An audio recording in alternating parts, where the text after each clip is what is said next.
Okay, so, sorry, I just had everything.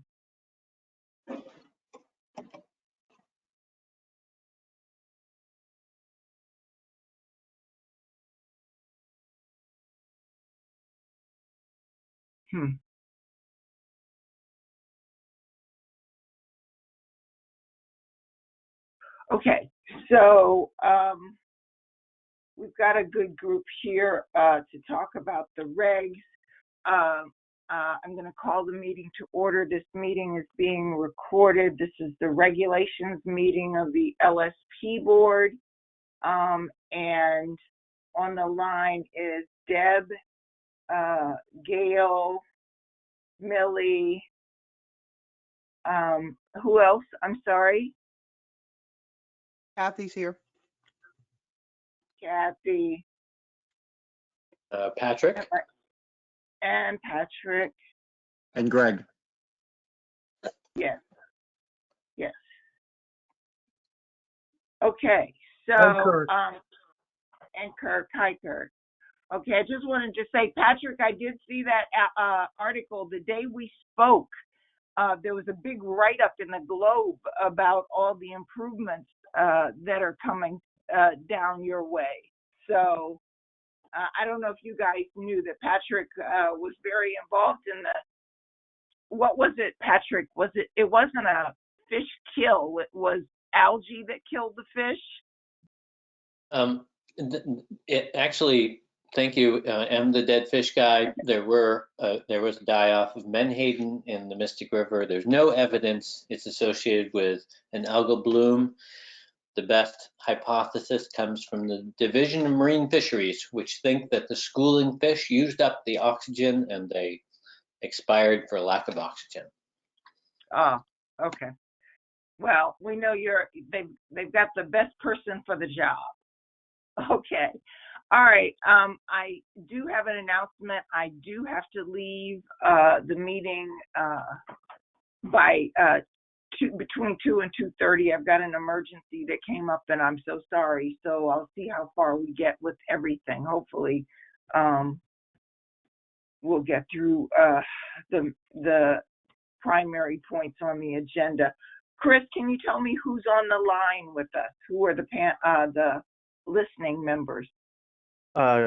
Daniel Felton, Dawn Stallenhoff, Emily Yep. Wasmer, Lori McCarthy, Neil Schoenfeld, and Aruna Bouchard. Yes, Una. Thank you. All right. So I have taken this about as far as I can take it. We are really going to have to put our noses to the grindstone to sort out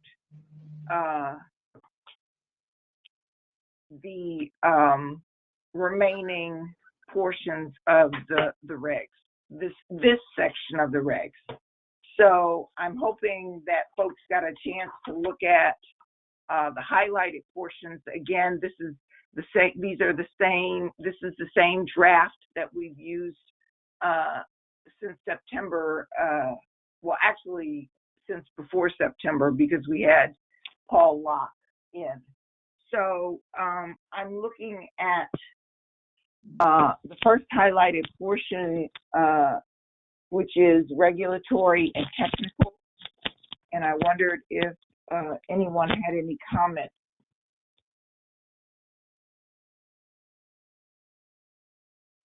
Beverly, this is Kathy.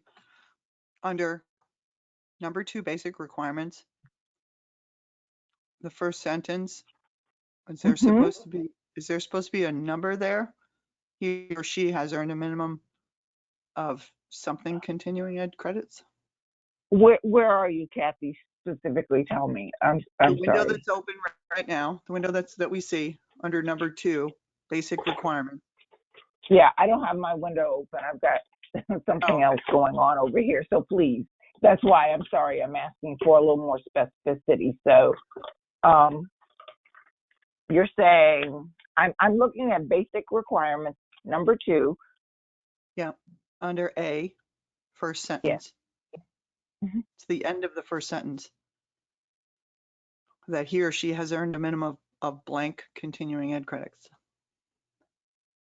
Ah, It was probably a blank, and when everything was accepted, all the edits were accepted, it didn't show up. But there's supposed to be we're supposed to fill in a number there.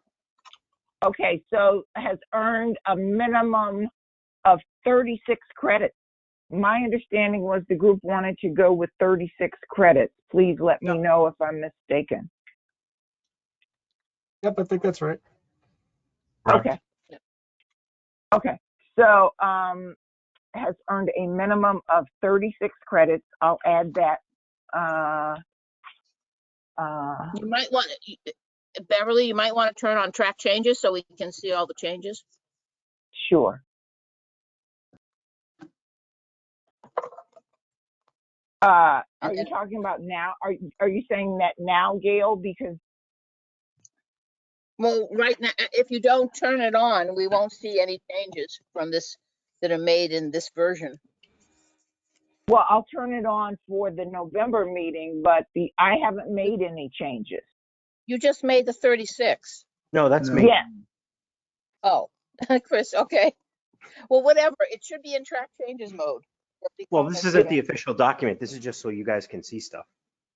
That's right. So I will But we I will make sure that the changes are tracked, Gail, so that you can see them. So the only change we've made thus far is the 36, and I will make sure that's noted there. Yep.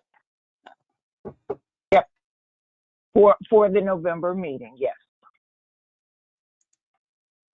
Other comments? So I think we kind of need to hammer out once and for all, if we're agreed to, as far as the definitions, just go with the DEP and non-DEP courses as the basic definitions of the two types.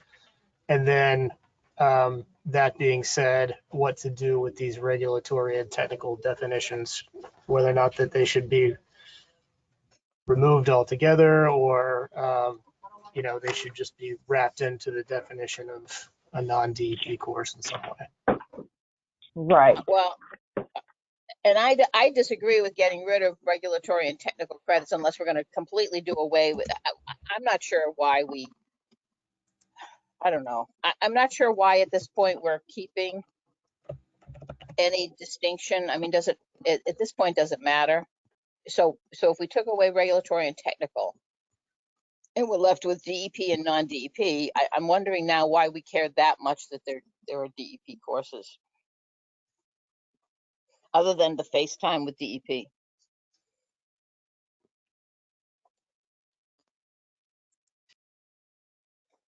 Okay. Well, to address your comment, Gail, I think that regulatory should stay exactly as it is. Are there any comments about that?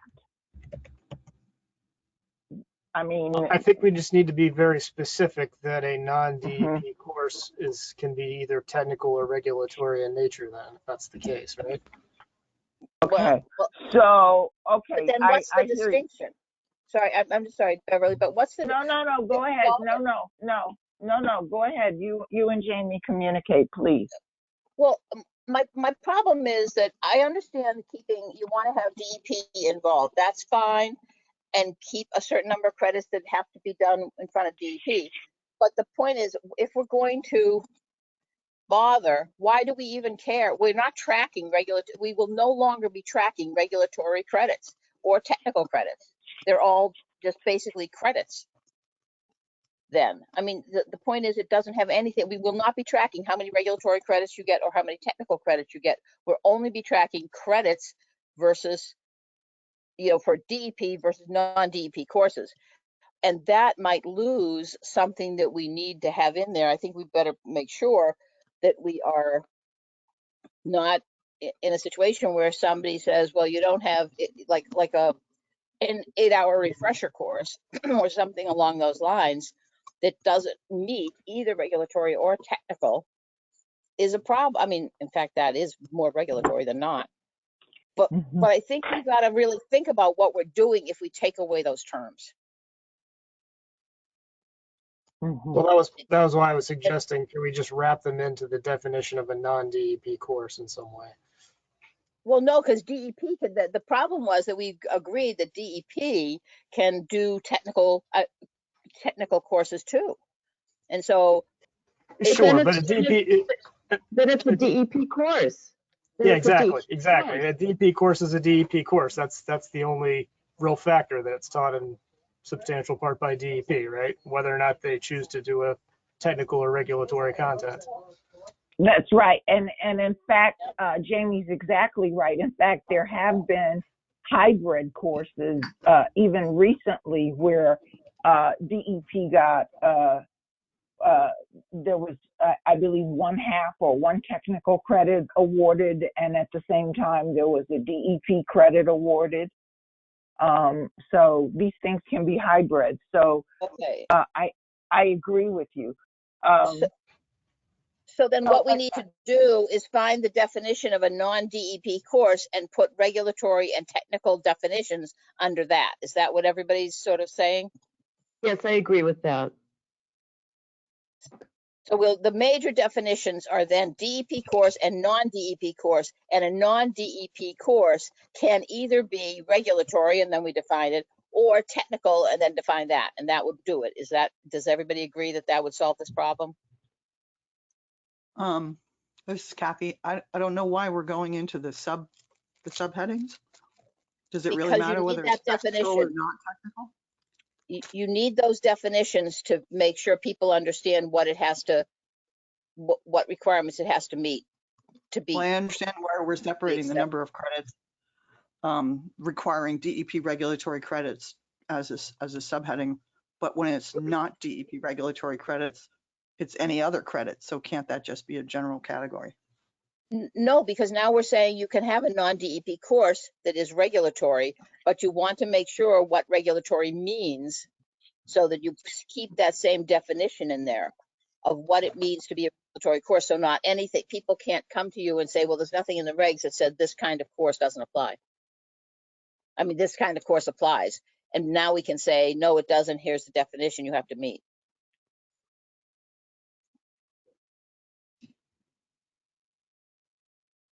Because you have to be able to regard, it should be demonstrably relevant to scientific and or to whatever. That language, and maybe you say you can combine the regulatory and technical definitions, but the non-DEP course, you have to have that language in there to be able to restrict what is acceptable as continuing education credit. Sure, and I totally understand and I get it and I agree. So the term DEP regulatory is the one where DEP is teaching it substantial part. No, it's just DEP. It's not regulatory. It's just DEP. Right. So now it's called a DEP course or a non-DEP course. Right. And the non-DEP course has to meet the following criteria. And that's how we say it. I mean, you could say a non-DEP course has to meet the following criteria. And if regulatory, you could say if regulatory in nature or technical in nature, and not call them courses as defined, but say if regulatory in nature, the continuing education course must be blah, blah, blah.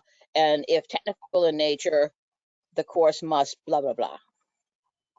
Use the same language, but without calling things a regulatory or a technical course. You can rewrite it so that it will do exactly what we want. So, All right, go ahead. So it looks like as of right now, we do not have a specific definition for a non-DEP course. Yes. We have a specific definition for a DEP course. So I would suggest that we add under the definitions, the definition of a non-DEP course, which can be very simple, and then saying that it needs to be either technical and regulatory in nature, and then the regulatory and technical definitions are already there, right? Right. Yes, This is that's Greg. also, I agree with what you're saying. And I'll note that we did have the definition of a non-DEP course previously that we took out at one point. So we just need to put Yep. that back in and have those regulatory and technical course descriptions be a subset of those, of the non-DEP course. Okay. I think that'll work.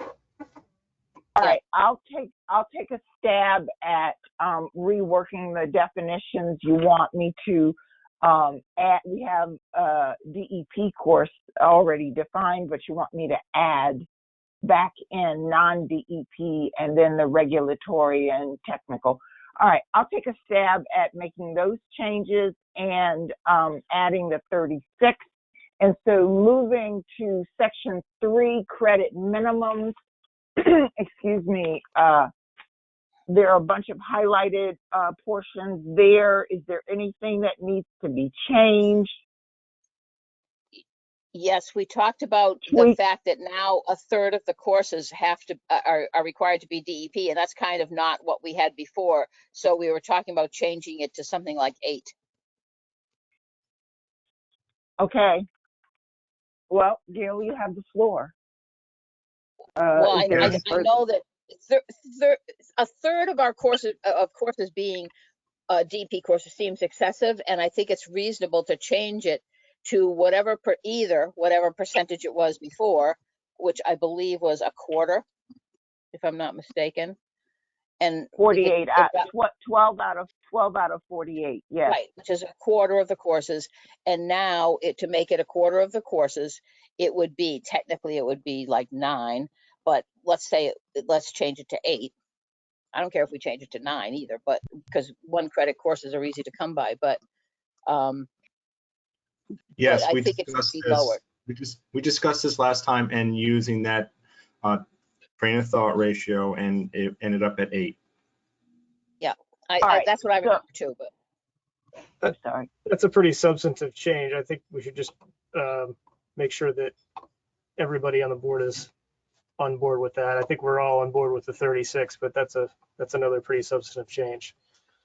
All right. Well, please, let's have a go round. Greg, do you have an opinion as to whether or not we should reduce the number of DEP credits from 12 to 8?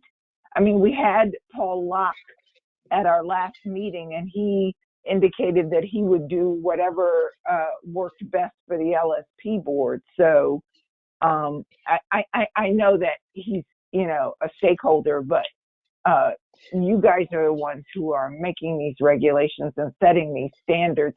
And I wonder whether or not cutting down the DEP regulatory courses would at all interfere with the board's mission of making sure that LSPs keep up with the technology.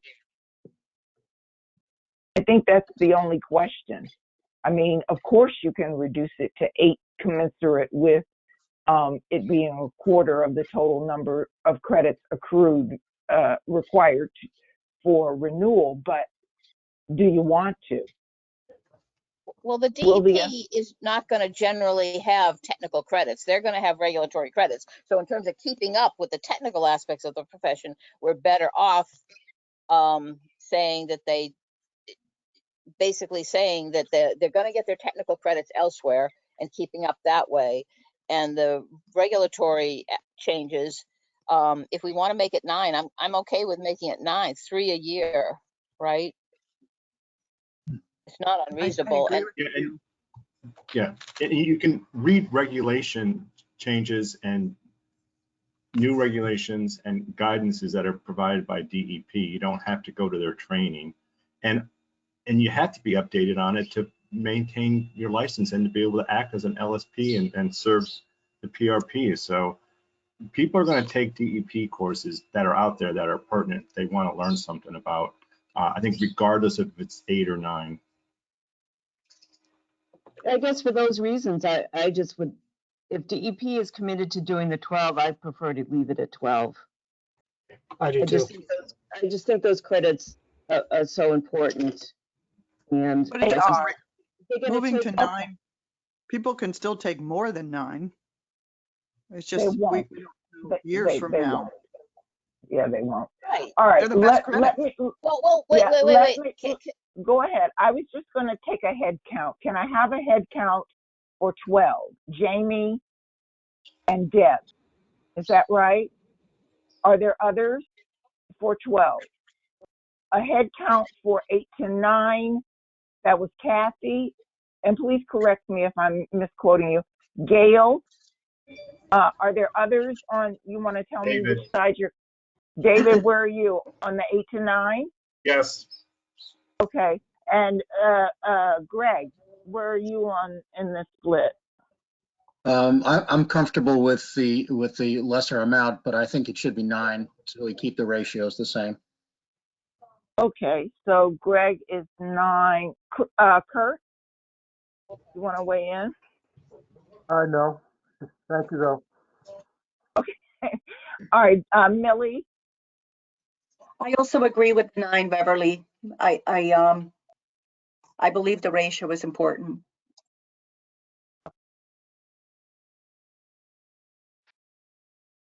All right. Did I miss anyone? No, this is Patrick, and it's easy to hold off because I don't have experience taking these courses, but I will say that I tried to ask Paul Locke last session, do we think there's a minimum? And I realize he may be hesitant to put a minimum, but he really didn't indicate that. And so I defer to the collective judgment on the rest of this panel more than my own, but if I'm forced, I would go with 9. Okay. All right. Deb and Jamie, can you, because we're coming up on 6 minutes till the end of our meeting, and I just wondered if Deb and Jamie would make the case for 12. I mean, Well, I'm comfortable going with the majority. I mean, that's just my opinion, and I don't feel like I need to make more of a case. I mean, I think we've talked about it. Yeah, I agree. I mean, the only thing I would point out is just sort of reading between the lines, listening to Paul the last time. I mean, he seemed to kind of indicate that, having the greater amount of courses, may actually be beneficial in terms of keeping DEP motivated to create new content for DEP courses and things like that. But, and I do think that that direct contact is important. But again, if the majority is comfortable with 9, I'm comfortable with it. okay. All right. Well, we will get, so the majority rules, the number is, well, actually it's 3 folks who didn't decide, and 3 who did settle on 9. So I'm good with 9. Add me to the 9. Okay. All right. So I'm going to add 9. We will get a chance to revisit this, of course. So moving down to online. I'm not sure.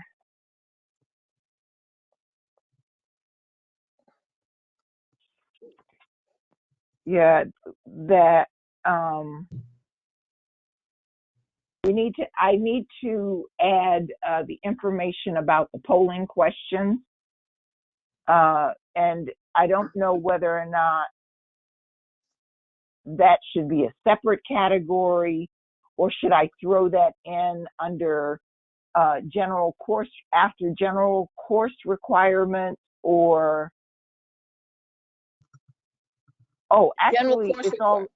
actually it's under, if you flip over to number 6, I have added a description there. So I'm going to strike the online on the preceding page on the table and ask everyone to focus on request for approval of continuing ed courses numbers 7A.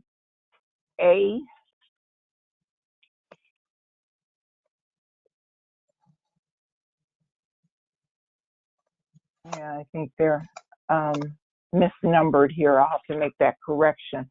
But I think we're running out of time, but I think that for online and live webinar, we need to focus on adding some specificity here about the polling questions. And what I will do for our next meeting is throw in the kitchen sink and what we've been using so far in terms of the number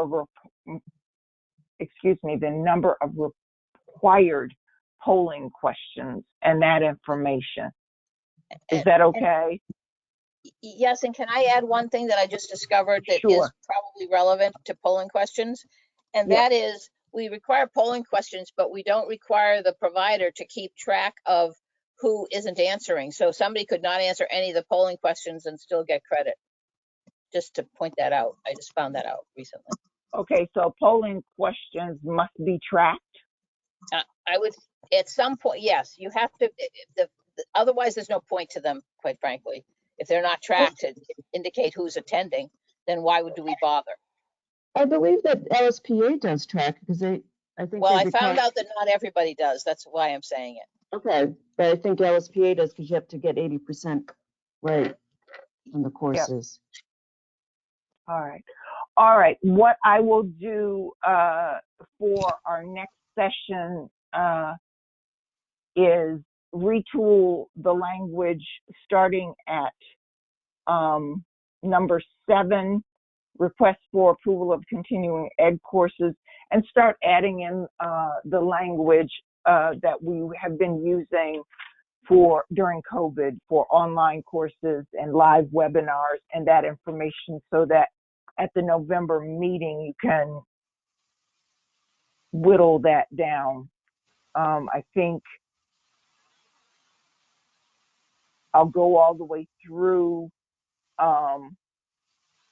in-person courses, which we call live webinar, and I'll see if I can make the language consistent. So I'll work on numbers 7 through 11, so there will be revisions on those sections. Is there anything else that you want me to work on?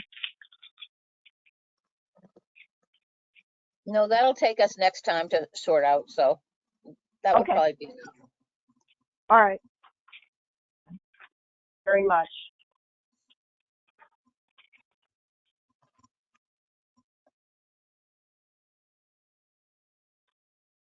Okay, the regulations meeting is adjourned at 12:30 sharp.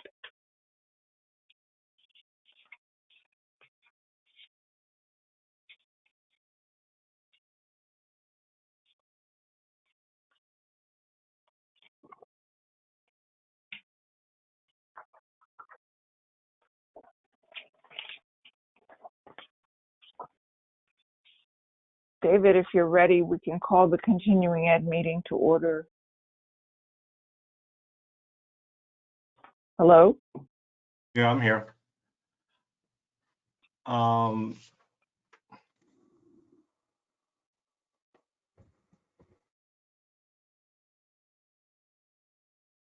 October 12th, 12:31.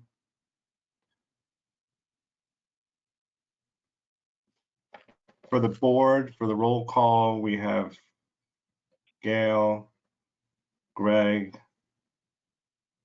Jamie, Kirk, Kathy, Millie, Patrick. Did I miss anyone?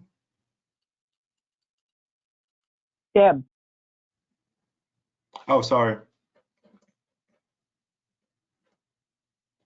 And are the same folks on the call that were on at noon? Chris? Yes, and we've had a couple of other people. Allison Elliott is now on, and Christy Lefebvre, and Michelle Zelch, and Wendy Rindle. Okay. So is there any update on the virtual draft meeting minutes? No, I don't have an update. I have our IT person on the line who is listening. We're I'm sorry, the phone is ringing, I'm so sorry, making progress, but I still need to do all the editing for all these minutes. And I just need help to get that done. So I don't have an update, I'm sorry. Okay. I'll have one for November, but I don't have one for this meeting, I'm sorry. So for course approval request, we have 4 plus some clarification on a law course that Dan Felton took last Yeah. spring. That was tabled in May. That material was received this morning before the meeting. So if people haven't had time to digest it, we'll just defer to next month. Yeah. So the first request is from the LSPA for a 1-hour technical class in October, looking for approval for a live webinar and online on-demand course. I make a motion to approve it. David, can I just ask, hopefully everyone read Wendy's submission, because she sent an additional bio, so for this course, and I think I sent it out separately from the packet Friday. Yep, I Yes. saw it. Yes. I'll second Okay. the motion. Okay, I just wanted to make sure folks saw it.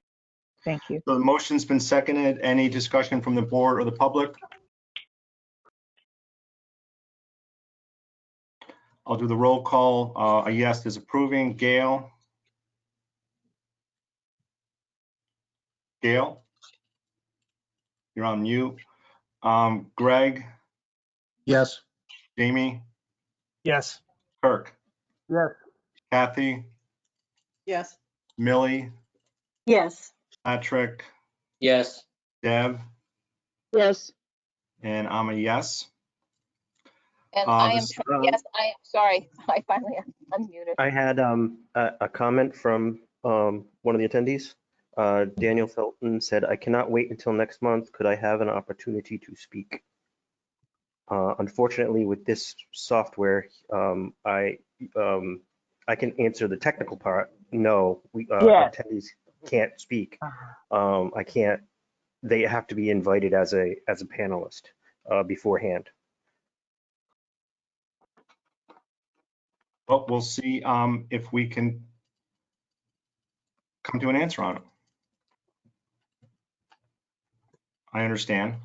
So the other course approval request is from National Groundwater Association. It's a summit virtual conference.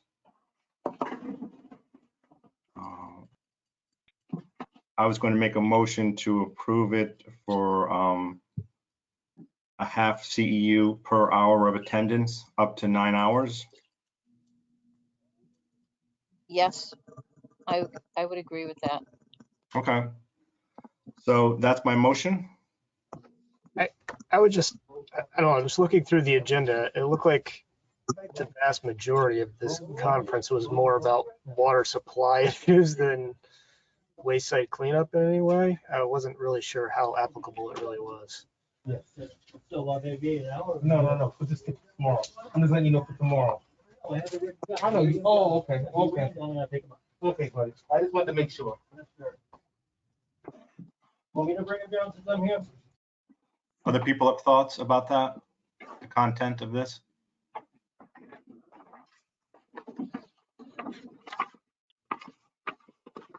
Yeah, I tend to agree with Jamie. I was thinking more about the conference part of the thing rather than the content when I sort of agreed. But I do think Jamie is probably correct. But well, there are certain ones that are applicable. So how are we going to distinguish? Go through it one by one? I see groundwater remediation, I see PFAS, I see contextual site modeling, I see modeling. So do I. Jamie, you thinking of the same one? I mean, there's definitely some stuff that's not in Massachusetts and, recharging an aquifer. But I don't think we should pick through it and figure out what's applicable or not. That's beyond our scope.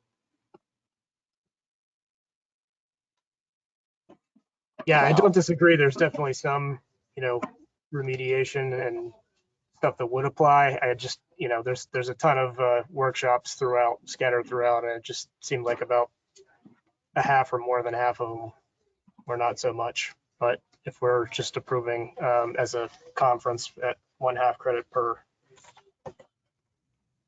that might be okay, but I just wanted to flag that. Well, you're correct, because I obviously only look through the first half, because the second half really is what you're talking about, Jane. Right. Yes. Yeah, I agree. It's front loaded, very aligned with LSP work, and the second half is really about groundwater recharge and that kind of thing. So could we say the day one? We restrict it to day one? Is it separated that way by any chance? No. Yes? So if you go to 141, 143 North Fork. I don't know. It's the parcel to the left of that, the parcel to the right of that, and the parcel behind that. Okay, can I ask whoever that is to mute themselves? Because Okay, where should I send it? okay, David, were you speaking? I'm sorry, or was it? No, I'm trying to find the Patrick. cutoff. I'm trying to find the cutoff between Tuesday and Wednesday. Okay. Tuesday still has a lot of the like stuff on Los Angeles coastal plain. I think we should just be able to say for those sessions that are relevant to waste site cleanup in Massachusetts, because that's a requirement.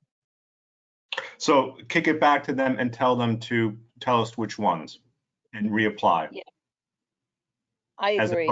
As opposed to us doing it, or we just give them, 1 day. Well, it's not even 1 day though. I mean, I think that's what we have to do is I think there are concurrent sessions. So what we need to say is for those sessions that are relevant to waste site cleanup, I do think we have to be specific, because there's an awful lot that aren't when you look through it. Okay, so Yeah, we'll take. and I can't make that distinction. You guys have to tell me what you want. I understand that you want further information on specific relevancy information, but I need to tell the provider, which sessions require that, if not all of them.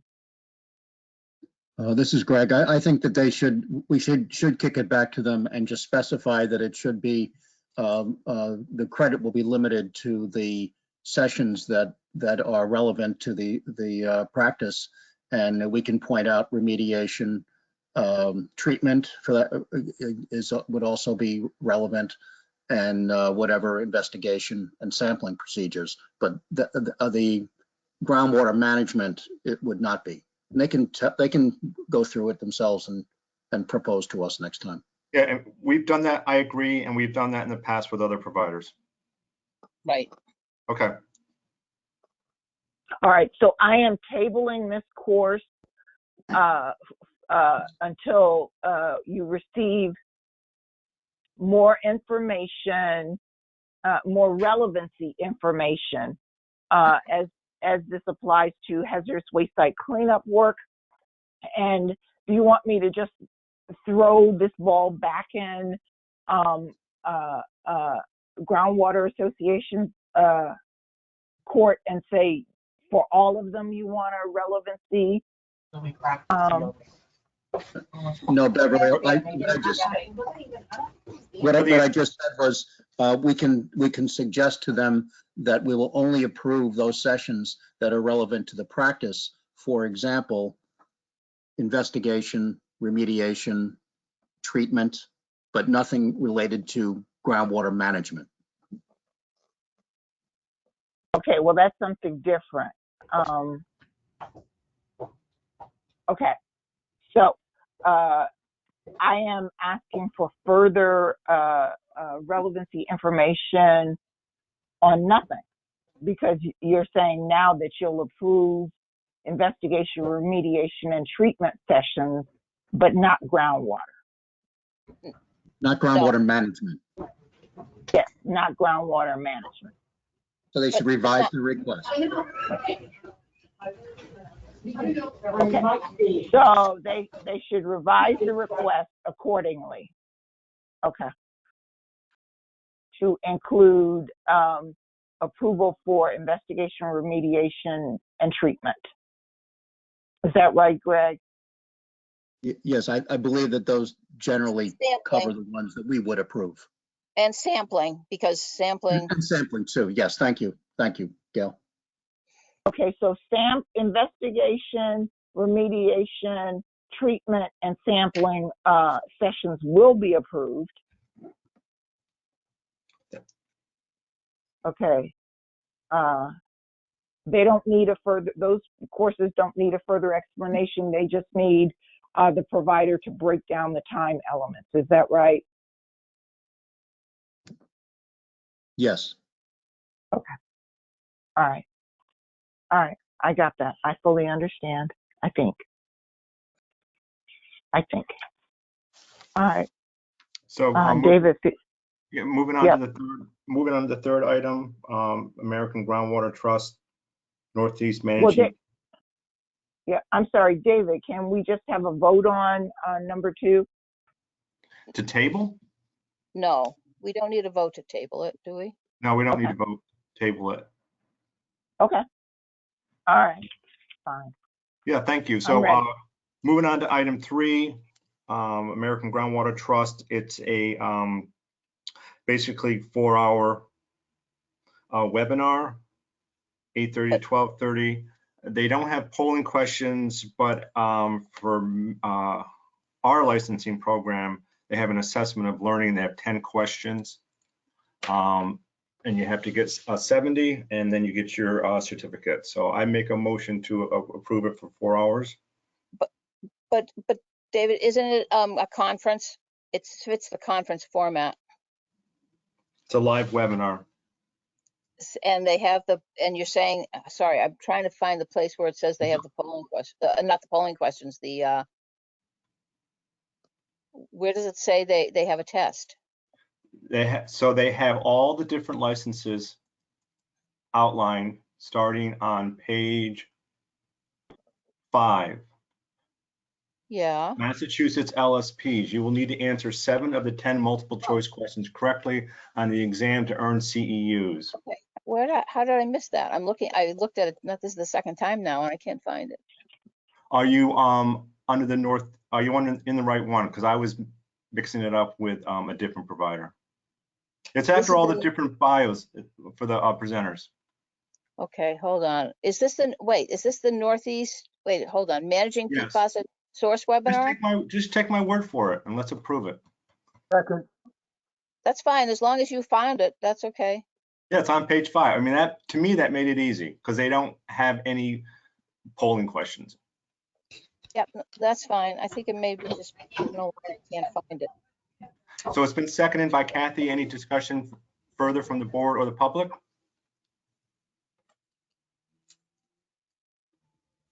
So a vote yes is approving it. Gail?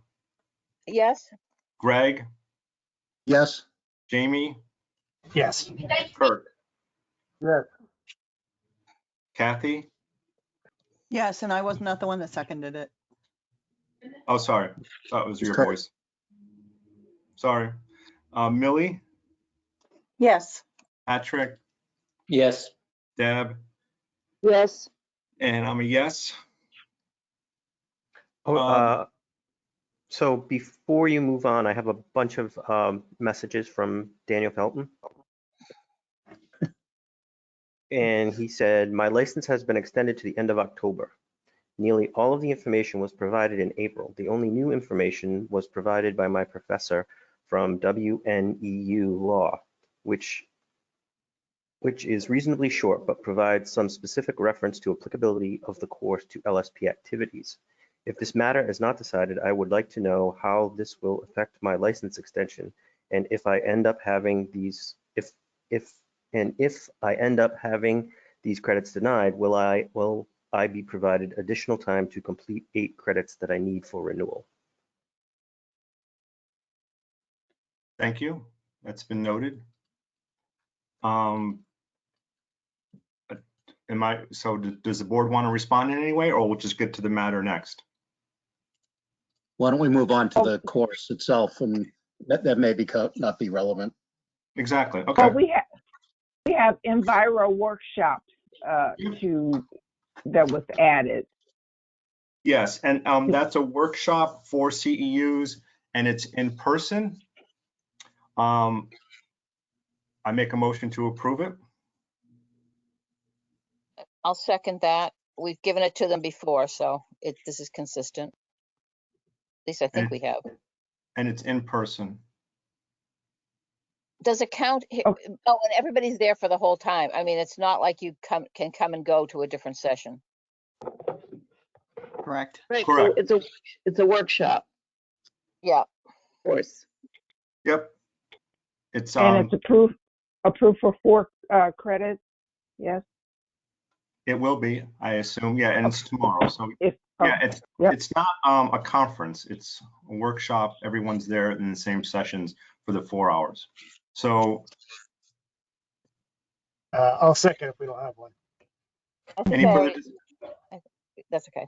any further discussion from the board or the public?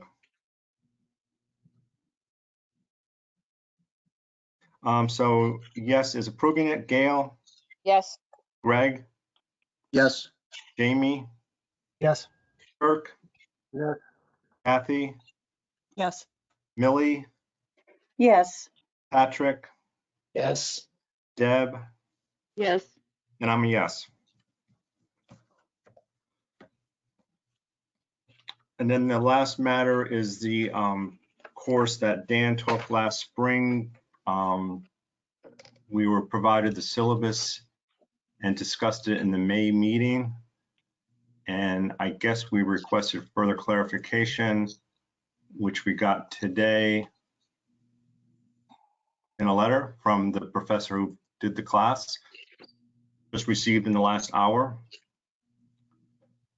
If someone's reviewed it and wants to discuss it, that'd be great.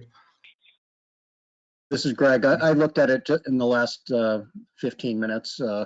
And while some of it you might argue is not relevant, I think there's enough here that is relevant. And even the things like the Clean Air Act and Clean Water Act, do have relevance at times with remediation projects. So I would suggest that there was enough information here over a extended period of time, 13 weeks, 3 hours in class during that for each week, that the 8-hour request seems reasonable to me. Yeah, I saw, it's 100 hours or so. Was the original request for 8 hours? Does anyone recall? I have the original request. The original request was for 3 technical credits. So the letter from the professor says he believes Dan is requesting 8 hours. Can Dan clarify what the original request was for? I also question whether it's technical. It seems like regulatory to me. Right. I would agree. Daniel said yes, so I'm assuming he means yes, it was requested for 8 hours. And is that the max? No, he what is said- the maximum that a college course can be, or any course like that can get for credit? There is a maximum. He said it was 8 hours. I think it is. I think that's the most you can get for a college course. But All right, well, I want to be sure.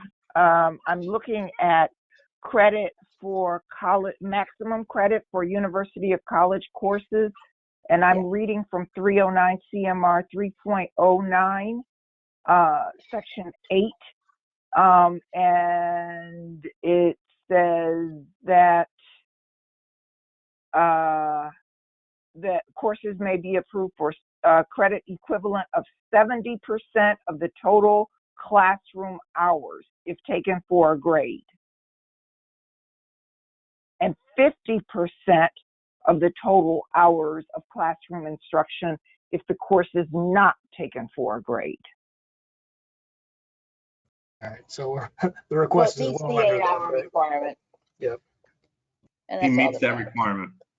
Yep, and I Yeah. read it too, and I'm comfortable that it meets, it is certainly a regulatory course that has enough applicability. I mean, there's no question that some of it has direct applicability to wayside cleanup. So I So, make a motion to approve it for the 8 hours. second, Second. Any further discussion from the public or board?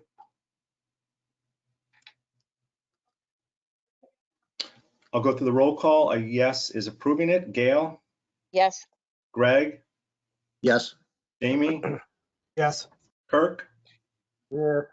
Kathy, Yes. Millie, Yes. Patrick, Yes. Deb, Yes. and I'm a yes. And, And thanks, that is, Dan. Excuse me? go ahead, I was David, gonna I'm just sorry. Thank you, Dan, for providing the additional letter from the professor and hanging in there. And they are, the approval was for 8 regulatory non-DEP credits, is that right? yes, Yes. I Thank believe you, so. thank you. So I assume I captured all the course approval requests. There wasn't anything else that we got? No. Okay, was so it. there's 3 course announcements. The soils conference next week and 2 by the LSPA.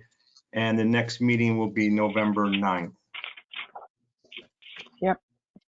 So I'm calling, bringing this continuing ed meeting to an end at 12:55. Great, David.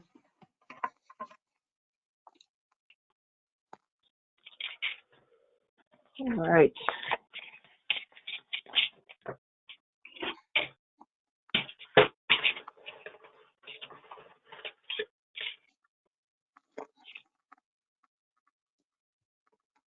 I am ready whenever Kurt or Jamie decides to call a professional conduct meeting to order.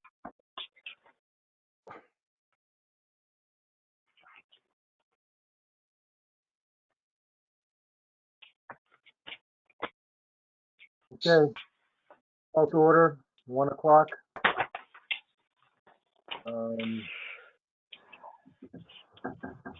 Any questions on the minutes, previous minutes? Yeah, again, I have not made any progress on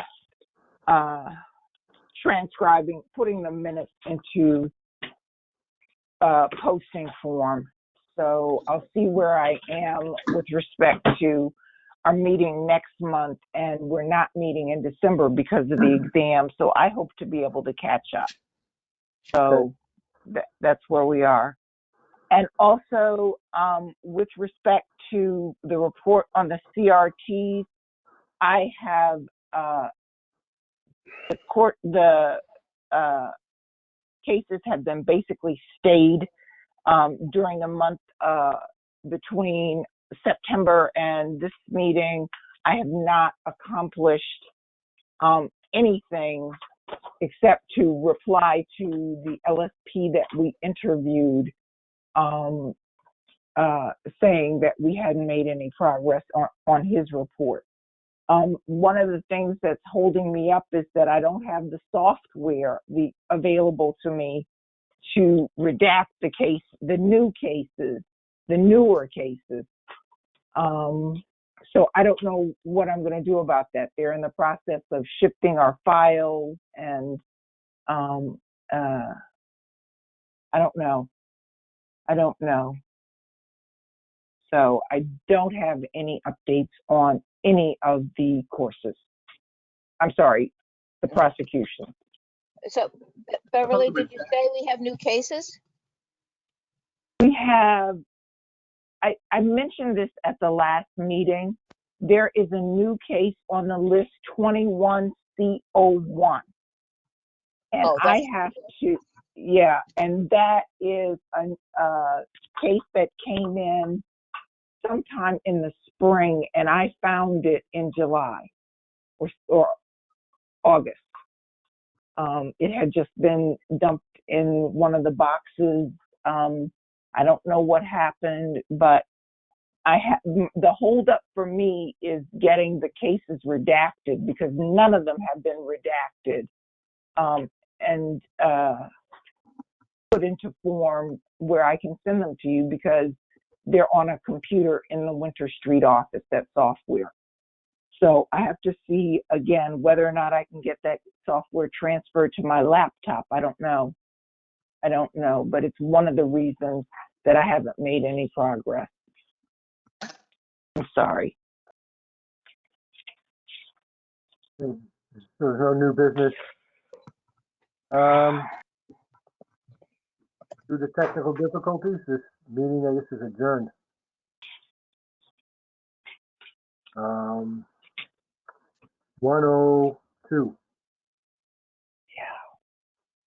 Yeah.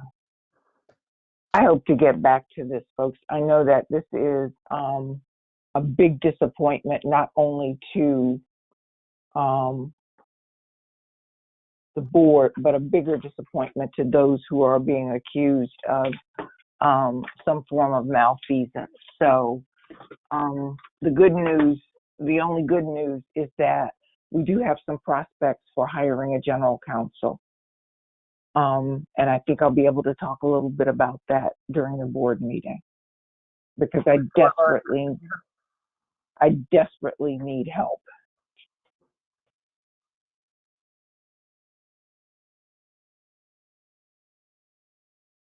Okay.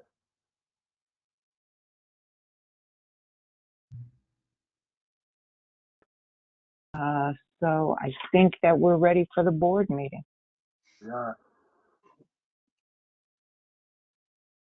Great. So Kirk, I have 12:59 unless you're, okay, I have 1 o'clock. Does that work with you, Kirk? Yeah, either way, I had 1 o'clock and ended at 1:02. Whatever works. I'm on New Bedford time, you're on Fall River time. Absolutely.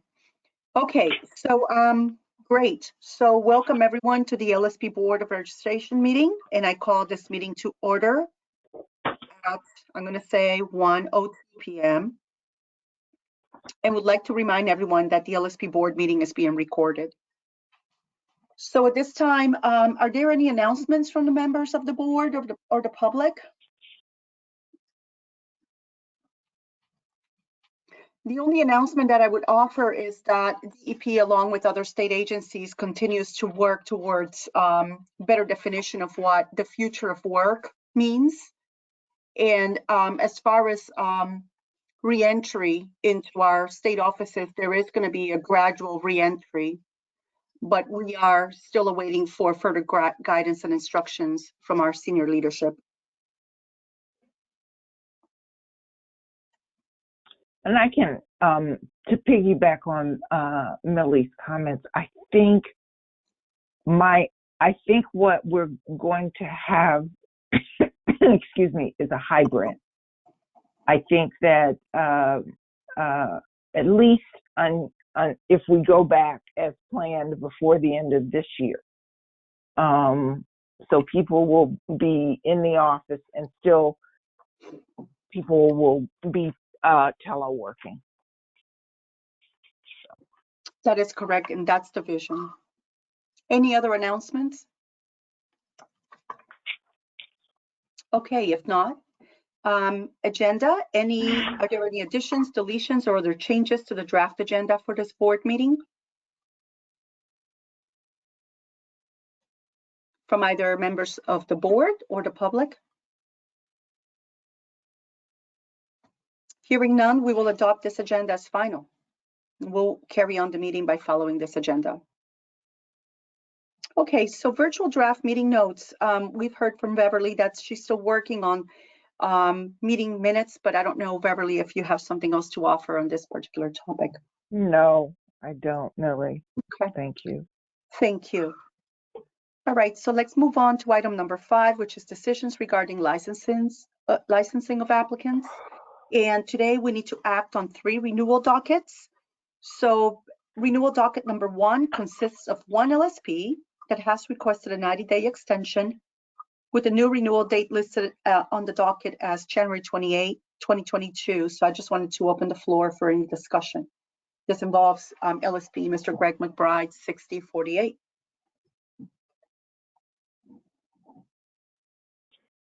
He's requested a 90-day extension. So with that, I move to approve docket number 1 is recorded.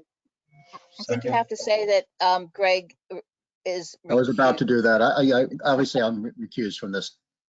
Yes. Any seconds so that we can take a vote on?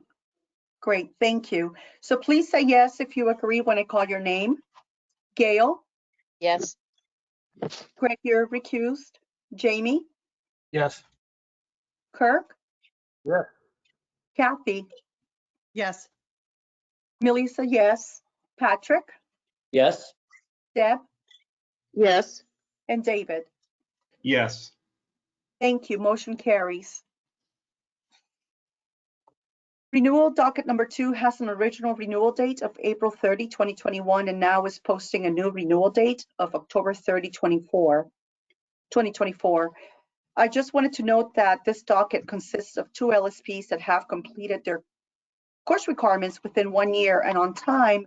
However, according to the latest docket, which was provided to the board members on October 11th, 2021, there is 1 LSP number 9844, that has not paid annual fees as of yet. So I just have a question which speaks to affirming that that is the case as it stands today on 10/12/2021. And I also open the floor for further discussion and determination as to how to move forward when an LSP does not pay for the annual fees.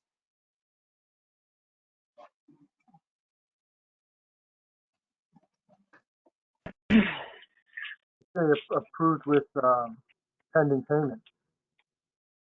Well, the way we handle it administratively, I mean, there is a rule about someone not having paid their annual fee, and I'm going to specifically note that. But even with this person, and you want to note that this LSP is coming back into the fold after having been out for almost a year. So this person is completing requirements within a year of the expiration date, which was April. I'm sorry, the renewal date, April 30th, 2021. So the way we handle these things administratively is that even though this person is approved, we don't issue the certificate until we have proof of payment for the annual fee. So even though the board may take action here with respect to the renewal, until the annual fee is paid,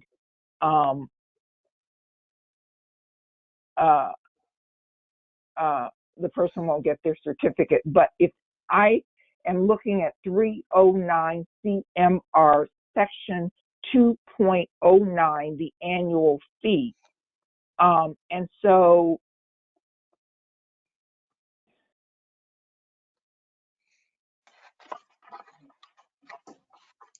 this is a special provision that suspends a license separate and apart from the renewal.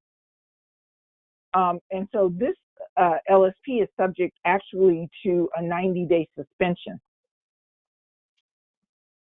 So in other words, Because the annual fee was due March 1st, 2021, and more than 90 days have passed. I'm sorry, Jamie, please go ahead. So I just want to clarify. So the board approving this docket is just an acknowledgement of the successful completion of the continuing ed requirements, and the issue with the fee is separate and not relevant to this vote. It's separate like and the not issue- relevant to this. It's separate and not relevant to this vote, but it is relevant to this LSP holding himself out to practice LSP work under So- under Can I make a 2.09. suggestion? It So was- I'm asking the board to weigh in, because the regs say that this person is suspended, and it's an odd situation for someone to be suspended for non-payment of the annual fee and at the same time trying to complete their renewal requirement. Yeah, so it sounds, Beverly, like they have completed the requirements, but then this lack of payment is clouding the issue with regards to the status, the good standing status. That's right. Can I suggest we separate out this docket into the person that's legitimately able to, we were legitimately able to approve, because I don't think we can approve his renewal if he's suspended. So Yeah. I'd like to separate them out. We're approving, like Millie said, we're approving that he's fulfilled the requirements for renewing his license every 3 years. But it says he has a new renewal. I don't know that that's, I'm not 100% comfortable. I think if we separate it out and make it a separate docket, it would be better. Well, Because we're we can't acting on the factual completion of the requirements. So on that score, I do agree with Deb. And then secondly, the actual ramification of not being in good financial standing opens the door for a separate and apart category. Well, I he won't be able agree. to, he won't be able to submit on EDP. Correct. Yeah, Yeah, I agree, and I don't think we need to separate this out, but I do have a question for Beverly. Are we, how do we notify this individual that, so have they been notified separately that they are not eligible to? Absolutely. Okay, so Absolutely. Pardon me, section 2.09 regarding annual fees. I mean, this is the first instance I've seen of this, actually, of someone who's at odds with two separate, with 3.06 and 2.09. But as things stand, and there is this question that Gail has raised, can you legitimately approve an LSP's application to renew their license when they are suspended under 2.09? I think that's the query. I'm not sure whether or not you guys agree, but Can we not just say, Mm-hmm. can we not just say approved pending, receipt of the fee or something like that? Because the other issue with this is what if the check arrives in the mail tomorrow, right? Then he could be Right. practicing, but if we didn't approve this matter, then that would, be at least another month, right? that would complicate things, Jamie. I agree with you, but there has been correspondence back and forth with this LSP, making sure that the LSP understood that either the check was lost or something, it was sent to the lockbox or something, we're not sure, but the LSP was told what we have done since before COVID, to just scan a check and send it to us. Just send us, that redacted portion of your bank statement that shows that it was paid, because we take orders from the Department of Revenue as to payment. It's not, the check goes to a lockbox, and Revenue notifies us that the check was received. So it has nothing to do with it being, for our part, for the LSP board administrative part, Right. for this, not for us not to have received checks. Checks Right. go to the lockbox, and the Right. lockbox notifies Revenue, and Revenue notifies us, and Revenue Right. has no proof of payment. Now, what we have said to this LSP separately in an email is, by the way, I know you're getting your renewal, but we still don't have your annual fee, which is why it's noted on the docket here. Barbara didn't Right. want me to forget it. So board So- members, I guess what I'm struggling with is the docket, the way that it's written, akin to past practice, serves to provide the board members with the opportunity to vote that this piece, which says the LSPs completed the requirements within 1 year, it's, you know, either yes or no. It appears that both LSPs on renewal docket number 2 have completed the requirements. That's the administrative requirements, except for one out of the 2 did not pay the annual fee. Now, the question becomes whether that second part, which is never mind completing the requirements plus paying the annual fee, becomes a combination of information for us to cast a vote yes or no. I mean, I would argue that what this is asking for us is to take a vote on the factual piece relevant regarding the completion of requirements. And it's silent on as to whether this LSP is able to render an opinion. I don't think so, because he hasn't paid his fee, so he will show up as suspended due to lack of paying the fee, annual fee.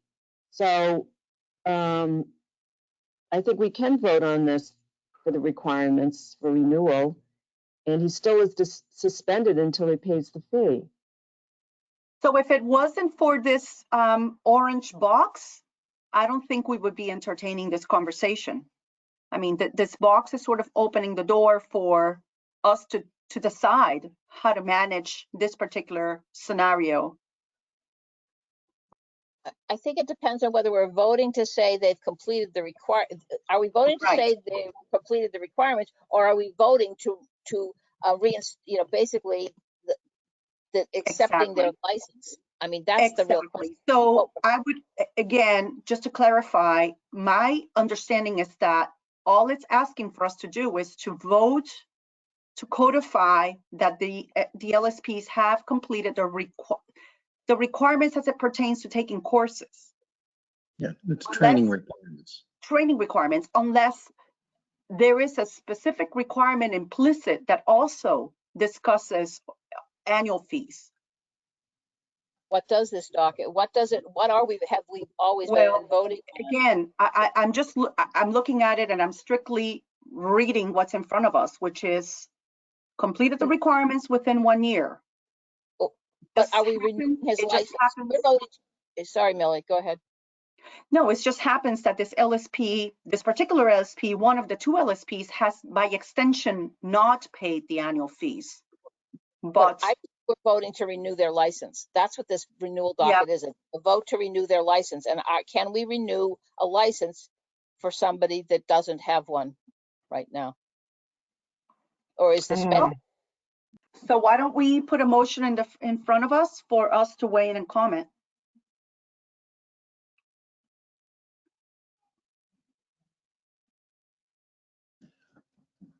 This is Greg. I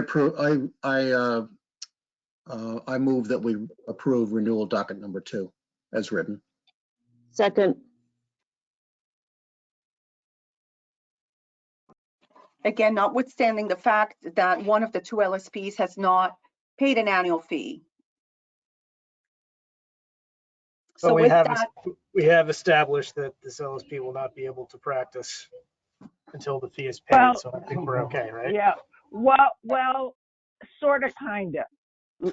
I asked that the board members consider the regulation, the language of the regulation, and one of the last sentences is, if the LSP has not paid the annual fee within the 90-day suspension period, his or her license shall be revoked. Thereafter, the LSP may reapply by submitting an application and the application fee. so that's fair, Beverly. Does this LSP actually have a license for you to approve a reapplication of? That's a completely different story. Yeah, because But under that's, that yeah, scenario. I'm sorry. Go ahead, Millie, please. So I totally get what you've noted, Beverly, and cited the regulations. And I would say that by extension, then there should be a separate category, or maybe this particular LSP should not be included in renewal docket number 2, because it's almost like it's ascertaining that both LSPs have completed the requirements and therefore we're good to go. And if it wasn't for this orange box off the side that makes that knowledge known about the lack of payment, I feel as though as a board member I would have just acquiesced to saying yes on a proceed with approving this docket. I just want to back up to what Beverly just said, though, because it sounds to me like if this LSP's license is revoked by regulation and they have to actually resubmit an application, then they should not be on the renewal docket at all. Right. We're saying pretty much the same thing. So if it's just on the pure merits of have these LSPs completed their requirements within 1 year, I would say yes.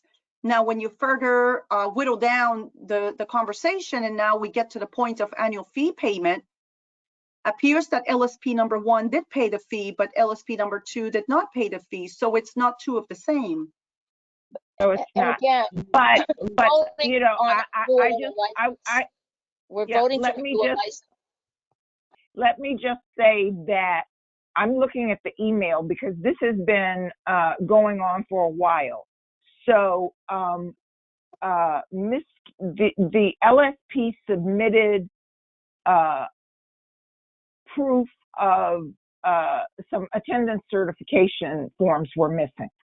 And the LSP submitted those.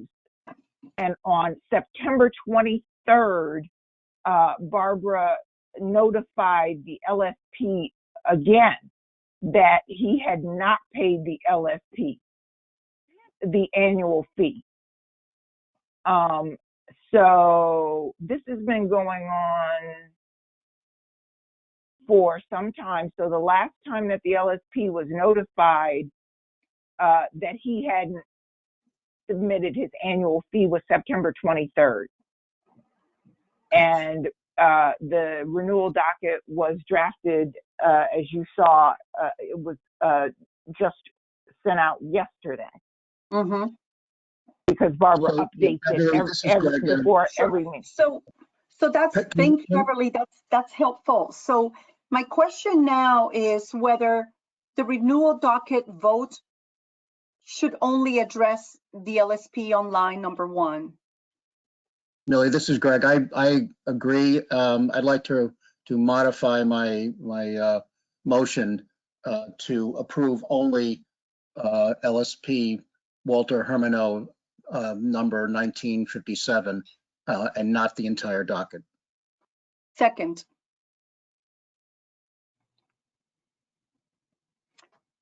So with that, and hoping that board members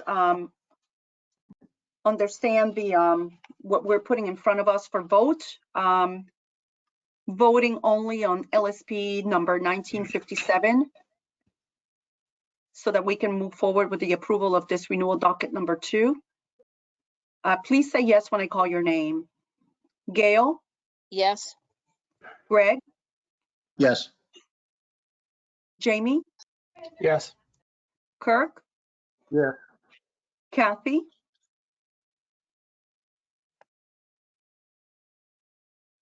I'm sorry, Kathy? Sorry, I was muted. Yes. Thank you. Millie is a yes. Patrick? Yes. Deb? Yes. David? Yes. Thank you. Motion carries to only include LSP number 1957 as part of this renewal docket.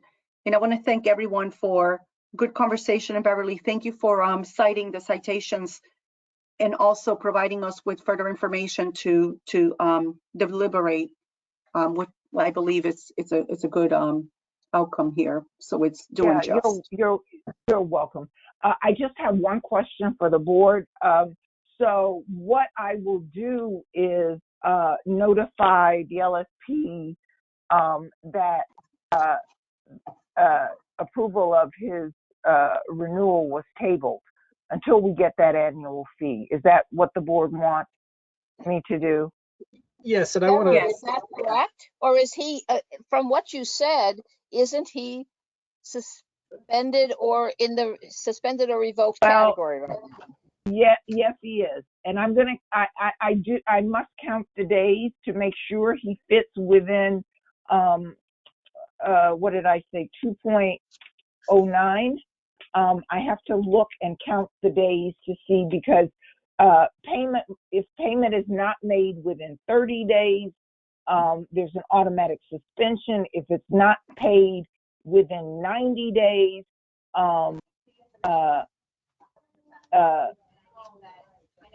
there's a further penalty. So, you know, I'm hoping that this LSP can come up with a canceled check. Otherwise, once I count the days, I don't know what's going to happen in terms of whether or not this person may have to sit for the exam again. I mean, he or she has been notified about the annual fee. I just want to clarify one additional point about, you know, just in terms of the future folks who appear on the renewal docket. 3.06 license renewal 4A. This is regarding a person whose license is lapsed. So this is someone that's in the 1-year period. The person whose license is lapsed may renew his or her license at any time during the following year by meeting all the renewal requirements, including the payment of the applicable license renewal processing fee. So that being said, I would say in the future, someone in this situation should not appear on our renewal docket at all. Okay. Yeah, that's fair. I'm sorry. But this is really a good teaching moment, and I think again, I just want to thank Barbara and Beverly for flagging that very important fact so that we could get it right. Can I just ask Jamie, something? Jamie, can you quote the reg that you cited, please, for me? Hold on, I just closed it. 3.0. Oh, I'm sorry. Can I just add a comment? Isn't that the renewal fee, not the annual fee that he's citing? There's a fee that goes with the 3-year renewal. Yeah, the annual fee payment is $225, and that's right. I understand that, but there's a fee that goes with the renewal also, with the 3-year renewal, which I'm assuming that he paid. I'm looking at the email. Thank you, Deb, for bringing that up. I'm looking at the email from September 23rd, and the LSP provided us with a canceled check that he or she labeled the annual renewal fee, but the annual renewal fee is $225, and the canceled check that the LSP forwarded was for $100. So the LSP was notified on September 23rd via email that he or she had not paid the annual fee. He or she had only paid the renewal fee. And Beverly, the annual fee is something that when you don't get it on March 31st, you notify everybody, correct? Multiple times, if I remember correctly. It's March 1st. Oh, okay. The annual fee is due on March 1st. And yes, letters go out, and you know, as the payments dribble in, you know, but those bills, the thing about the annual fee is that the bills go out in December, early January. So, you know, and it's due every year on March 1st pursuant to the regulations. So, I mean, people know they have to pay it, and it's very, pardon me, it's very rare that we have to chase people down for this money. And it's September now. That's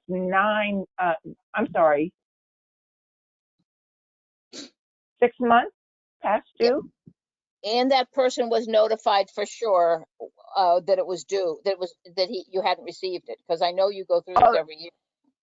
Every year we send, there are form letters that go out, but specifically, the last notification to this LSP was on September 23rd about the non-payment, was September But 23rd. at that point, wouldn't he have already had his license revoked based on the timing?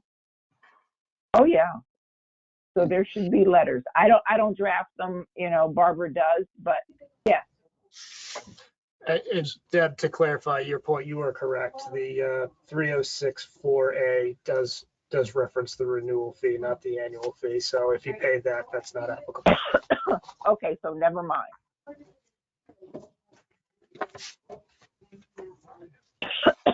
Okay, great. So we are going to move on to renewal docket number 3, which has an original renewal date of October 30, 2021. And now this docket shows a new renewal date of October 30, 2025.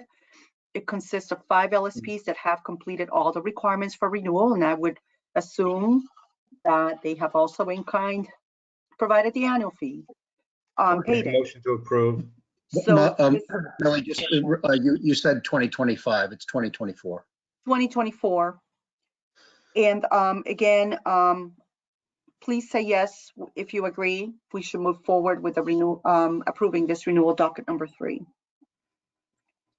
Gail? Yes. Greg? Yes. Me? Yes. Kirk? Yes. Kathy? Yes. I'm a yes. Patrick? Yes. Deb? Yes. And David? Yes. Sorry, David, I'm not going fast enough for you. All right, so we're going to move into assigning application review panels. Number 321, Ronald Adams. Beverly, if you could help us out by proceeding with this discussion, requesting and assigning members to ARP number 321. Okay, I also have reports on the agenda item above that too. So can I have volunteers for Mr. Adams? This is Patrick. I'm happy to join a panel. Thank you, Patrick. Others? Kathy, Beverly, we'll do it. Thank you, Kathy. One more person. Yeah, I'd be more than happy to help, Beverly. thank you. All right, so Sorry, Beverly. the Application review panels, if you could kindly provide us with a summary, that'd be great. okay, so ARP 321 is Patrick, Kathy, and Millie, and I will send you those files. With respect to the ARPs 319 and 320, pardon me, ARP 319 met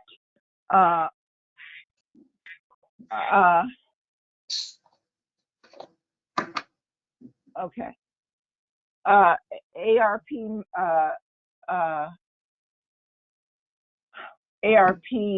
319 met for and discussed Mr. Alger on September 30th. And Mr. Alger's application was approved. Mr. Smith and Ms. Listernick agreed that Mr. Alger met the required RPE and the TP, and that he had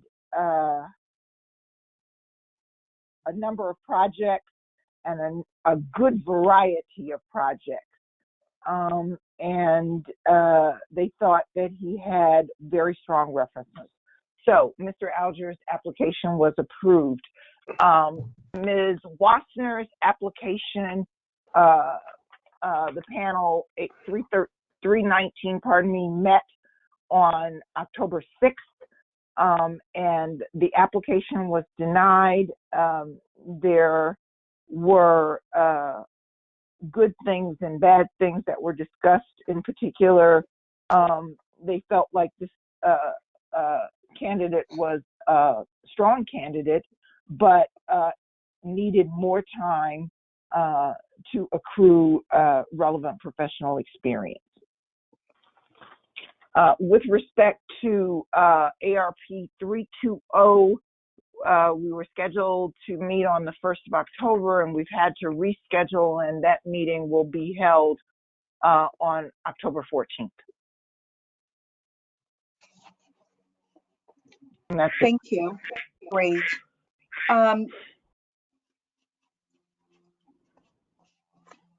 So I guess I'd like to move to adopt the recommendations from ARP number 319. Do I hear a second?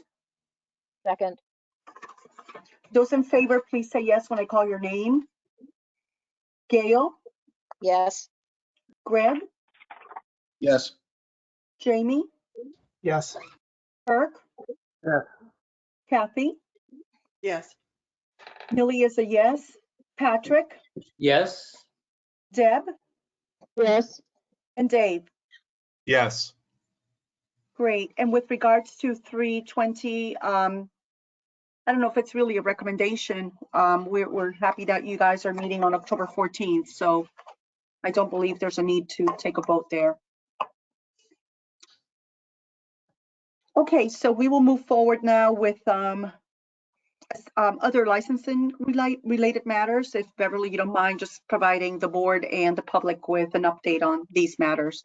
Much appreciated. Okay, so the first thing that we're going to look at, and again, it's 1:30, and I'm going to have to log off at 2 o'clock. So we'll see how far we get with the agenda items. But this is, of course, a very important one.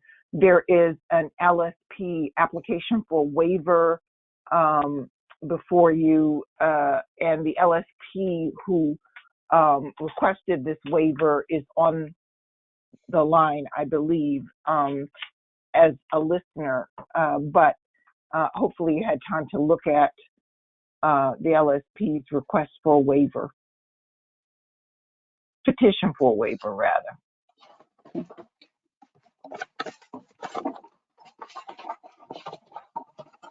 So my apologies. If any member of the board would kindly summarize, or Beverly, you could provide us with a short summary of the petition itself for this waiver. I apologize. Okay, the LSP is looking for a waiver of the 90-day extension. He or she is 2.5 technical credits short of the 48 required. I believe the person has met the DEP regulatory requirement, but I don't know, the issue about Midwest Geo and that approval. I think that's between the provider and the attendee. So I'm not sure how the board would rule on this, but Right. I mean, are we talking about some extant conditions as to why? There's, I assume, 2.5 hours short of the 48 credits that are required, and I assume they're technical credits. yes, they are. My understanding is they're technical credits. But, 2.12, the petition for waiver requires a statement of good cause. And Exactly. so, as I see it,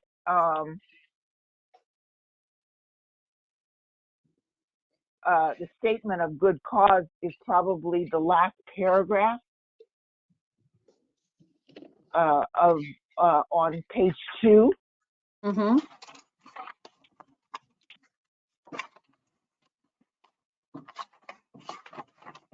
So backing up a minute, I just had a question. So the Midwest Geosciences classes, which would well exceed the 2.5 hours he's short, they have not been approved by the board for continuing ed. However, can't an LSP request any course be approved for credit? Yes, the LSP could provide the information and have it approved, but it's too late. At this point, it's past that point where we can do that within the time frame that is at issue. Right, and I mean, it just sounds to me like that was not the only course that was available to, you know, in order for this LSP to pursue other avenues. Right. I mean, Well, I think that, realistically, there aren't enough, everybody else during that renewal period has been able to find enough courses. And so my feeling is, I'm not sure the having to work, we've never approved in the past as good cause. Not when there's so many people that have managed to find courses, especially now that they're online. It's much easier, actually. I guess I would just say that in the spirit of the regulations, it does appear like he, again, we haven't approved these specific courses yet, but looking at the documentation he provided, they appear to be the type of technical courses that the board would approve if everything else is in order. So, but again, the contract doesn't help. the options are that he can either submit the information for that course, or he suggests that there's 2 courses coming up in November that he can take to meet the credits. Yet we've never approved this kind of application for the circumstances presented. I'm not saying that we are. Can I finish? There is the soils course coming up, I mean, the soils conference coming up, where it would be possible to get those credits within that time frame. And I specifically noted to this LSP that the course was approved and the certificate went out to Brenna Lockwood, and so I did make sure that the LSP knew that. And I want to point out, I think we could make if the person could, I mean, I think Brenna would be able to provide a certificate more quickly if in an emergency for one person, if this person asked her to do it. The LSP typed a question in. They said, my point of the 90-day extension is that since the 90-day extension was issued on July 31st, there have not been enough LSPA classes through the LSP board. I have taken all the LSPA courses available. That is my point. The Soils Conference will not give me the certificates in time for my renewal. And I'm saying, I think we could find something in lieu of that would work, but there have been other courses besides LSPA courses that could have been taken. You know, that there are courses elsewhere that could be found. So I don't think saying the LSPA didn't provide them is legitimate. And I also want to note that I did update the course list. I'm going to do September, but it's been updated through July 2021 on the website. So I did, you know, make sure that the LSP knew not just about the Soils Conference, but that there were courses online that were listed that possibly he or she could take. Yeah. Yeah, frankly, I guess my only comment is, you know, it's not as if we've seen a groundswell of LSPs in this same situation. So this is unique and separate and apart. So the question is whether this statement of good cause, does the board feel like there's been has been established A and B, A, and if so, do we move forward with granting the 90-day waiver that is being pursued by the LSP? I think that's the question in front of us. My opinion is that the LSP hasn't provided a statement of good cause, and that he still might be able to get in credits from the Soils Conference by October 30th or October 28th, or if not, within the first 2 weeks of November. So they said, I think it is completely legitimate given the pandemic has limited the number of courses. I disagree with that. I disagree. I don't think it has limited the number of courses. Everybody else has gotten them. I agree with Deb relative to other petitions and reasons for not getting the courses that we've heard. I will note that there were a lot of courses during the pandemic, and he notes that he was in the field the entire time, as opposed to a lot of people working at home and able to take the courses, but I still don't think it's a strong enough compelling reason. And the person may have enough credits within a few weeks. Yeah, I think there's a path forward that the board actually voted on, and it's in front of this LSP. So I would like to make a motion, request for 90-day, pardon? The LSP just posted, if there was a course available now, I would take it. But if you're telling me to get classes, I would take it. But to not have classes available and tell me to renew is not in good faith of the LSP board. I just want to say that he had 3 years to get his credits, and even though it was partly a pandemic, there were still courses available during the pandemic. Everyone else seems to have gotten their credits. We have not had another request for a waiver. And so I think that we have had waiver requests before for even better cause than what's been presented. And we haven't, we're pretty careful about what we accept for good cause. And I don't think that in this case, given how many people have managed to get their credits within their 3-year renewal period, even with the pandemic, I think it's unreasonable to think that this, what was stated, represents good cause when there are courses still available before October 31st. I also just want to point out, isn't there a pretty significant library of on-demand online courses that are now available? Yeah. That could potentially be taken? Yes. Yeah, I'm glad you brought that up. That is a fair statement. And, you know, the question is whether there are courses available. I would say on demand is a solution, and a good cost is not based on, well, I was on the field. Again, I think it's going to be a level playing field for all the LSPs. And there is clearly a 90-day waiver, but it has to really meet the spirit and intention that belongs with the good cause. I'd like to put a motion in front. Okay, I just, I kind of want to keep like I would feel negligent if I didn't read. Oh, absolutely, please. Okay, but the extension is only through October 28th, so how do I take classes? And then they said, what classes are available? There was a waiver effective July 31st, 2020 that waived renewals. As I have stated, I have taken all of the available LSPA courses as I stated. There are other online courses that we approved that aren't through the LSPA. There's a number of courses that can be taken.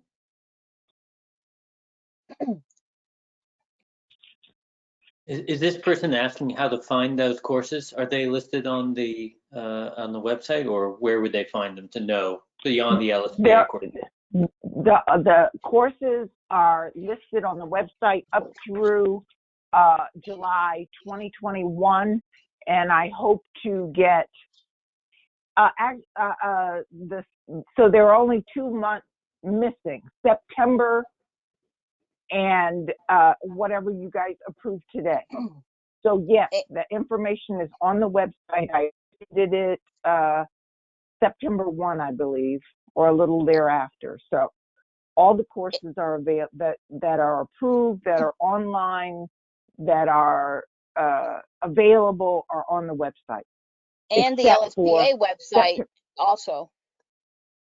Well, if he's looking beyond the LSPA, there, you know, Midwest Geo, national, groundwater, everything is there, listed alphabetically, and I updated that, so I did get that done.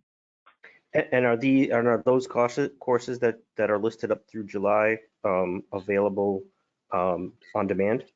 Yes. Some of them, yes. Some of them, yes. Some of them, some, yes. Okay, because yeah, they just said, can you provide those then? So I think that would be a good resource for them to go and look, especially if they're on demand. They would be able to take any of the on-demand courses now, even if they were offered. Well, I said that to the LSP, that I emailed the LSP and let him know that the list had been updated. I emailed the LSP and let him know that the soils conference had been approved, I believe last week. So, And I think there are So probably can- the geosciences group, the Midwest Geosciences group probably has some on-demand courses too. I mean, they granted that we do, approved them already, they'd be on our list. But yeah, I'm looking at it Midwest right now. Geo, There are. I know, I put them there, yes. Thank you, Jamie. yeah. I So did just update the list, so. Yes, so just being mindful of time, I hate to lose Beverly after 2. I'd like to put forward a motion to deny the request for a 90-day waiver predicated on all the discussion that we've had in front of us today and the information that has been represented both by the LSP and what we know about the availability of courses. And there's a course catalog that Beverly has updated, and also there's the LSPA website. We really hope that the LSP avails him or herself to the courses and look forward to having this LSP complete the course before the 28th. And I just Second. want to add that there may be courses on demand on the EPOC website as well. Correct. So with that, please say yes if you agree with the motion. Gail? I think we have to second it. I'll second it Right. Thank you. Whatever. and then say yes. Gail? Yes. Greg? Yes. Jamie? Yes. Kirk? Yes. Kathy? Yes. Millie is a yes. Patrick? Yes. Deb? Yes, And Dave? Yes. Motion carries. All right, I will send notification that the petition was denied. I apologize again, but I am going to have to leave. So Millie, may I run through the items that I am responsible for on the agenda? Yes, please. Okay, so there are 453 licensed LSPs. There are, as you can see, there are 3 LSPs whose licenses are inactive. We have one person that has not paid their annual fee, and we've discussed that. The July quarterly fee report, I do believe that there are only 1 or 2 outstanding. I do have to still schedule the exam committee meeting, and I'm sorry I'm running through this so quickly. Please, if you have additional questions about any report that I'm giving, email me and I can flesh it out fully at the November meeting. I wanted to, I'm in the process of scheduling the December 2021 exam meeting, and it will be likely in the first week of December. Okay. But I have to clear that with Chris Borges, and we're following the same protocol. It'll be administered in Zero, and I have to find out what the COVID protocol will be in December for that. Yeah, can I we just did- quickly add, any business taking place in Worcester? Worcester is a mask mandate, so that's going to be a consideration. Maybe it changes in December, but as of today, it is a mask mandate office. And the city of Worcester, in fact. Yeah, I was just there last week for a couple of exam reviews. I'm reporting on those. There were 2 candidate applicants who failed the exam, and they were both able to come in and review their exams, and we did that in Worcester. So there were no exam challenges. Again, I'm looking to schedule the December exam the first week of the month. Personnel, budget, and fees. I apologize, I'm jumping around. We are I'm in the process of looking at a candidate, a general counsel candidate. Again, I am going to have to repost Sarah Morrissey's position because it was open and filled, and so we're starting at square one with that. I'll leave you, Millie, to let me know what happens with respect to the trip request. I added that because Deb and Greg had mentioned it at the last meeting, as I told you, Millie. So I thought that the board would like to have a more, a fuller discussion about that. We have 2 outstanding public records requests. If you see, I did fulfill one of them, and I'm going to send out the other 2 to Alan Wyman and Mr. Ward this week, since we now know that I have to send them the transcripts. I'm sorry, I'm looking at No, if I great. left. I think that was really great, Beverly. And with regards to the trip request, I just wanted confirmation from the board members that you would like for me to working with Beverly to move that forward. Yes, definitely. Especially, I mean, we heard about the redacting software issue. You know, we put together the staff vacancy letter last fall. It was submitted to Stuberg, and then it was put on the back burner because of, you know, we're close to hiring people and hired someone, but it's very important. It needs to get moved along. Great, thank you. I will act on that. I will coordinate with Beverly and we will act on that. One quick thing, Well, I mean, Beverly. the letter already exists and was submitted, so it shouldn't be a lot of effort to redo it. No, it's just flagging it for Commissioner Stuberg. That's pretty much what it boils down to. Okay, well, great, because we're limping along and we need help. Beverly, before you need leave, I help, just yes. wanted to mention, I'm going to have to loop you in about the examination software. Right now, it's not loaded on any DEP computer. It's only on my personal computer. And that's an issue because they refuse to load it on the DEP computers. So I will have more information and I can maybe discuss it at November's meeting. Okay, Chris, let's you and I talk before then. Yep. I will set something up. I'm totally unaware of this. This is new stuff. Well, it's not going to affect, it will not affect the December examination. My only issue is it's on my computer. So it's my personal computer. And the IT is refusing to load the software onto any Mass DEP laptop. So I'm trying to work it out with IT. So I will. Okay. Well. Okay. I want to be part of that discussion. I spoke with the commissioner last week, and he did not mention that there was this hiccup. But we'll get it sorted out. That's one of the reasons we start planning in October. So I'll have another report for the board after Chris and I have met and spoken to IT to resolve this. The only other thing I wanted to mention was at today's regulations committee, we sorted through, I actually think we made some progress and we've sorted through some of the definitions. And so I will have a new version, a new iteration of the regs for your review at the November meeting. Okay, great. We already went over the Continuing Education Committee report. The recommendations were agreed to. There was nothing in front of us with regard to the Professional Conduct Committee report.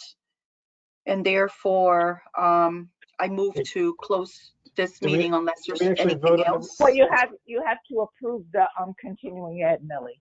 That's what I was The board has to vote. Yeah. So I move to adopt the recommendations from the committee. Second? Well, we have to list the recommendations of the committee for the public record in the board meeting.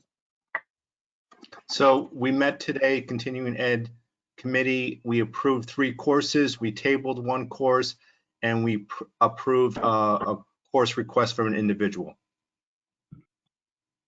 Motion to accept. We have to list courses, Dave. Excuse me? So with that, We have Gail? to list the courses we approved. No, I'm not listing them. I never list them. Oh, okay. Never. Motion to accept. Okay, do you want me to give you the courses that you approved? I mean, the LS You approved the LSPA course. You approved the course submitted by Mr. Felton. You approved also sorry, 1 second. The Northeast Managing PFAS course and the Enviro workshop. Right. And we tabled the NGWA summit. Yes. Second if we need one.